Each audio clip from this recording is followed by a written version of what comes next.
May mga friends ba kayo na sabi sa inyo, victim sila parati? Scroll through your feed, tingnan nyo kung anong mapapansin nyo sa feed nyo sa Facebook. Ayan, good job.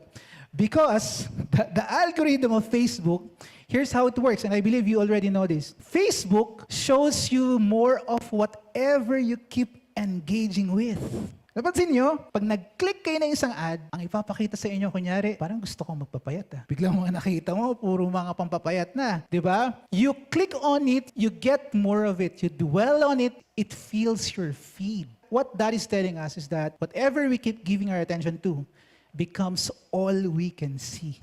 May mga friends ba kayo na parang sabi sa inyo yung problema nila sa buhay, victim sila parati? Napapansin nyo, mas dumadami yung mga friends yung ganon. Kasi you keep engaging them. So what's my point?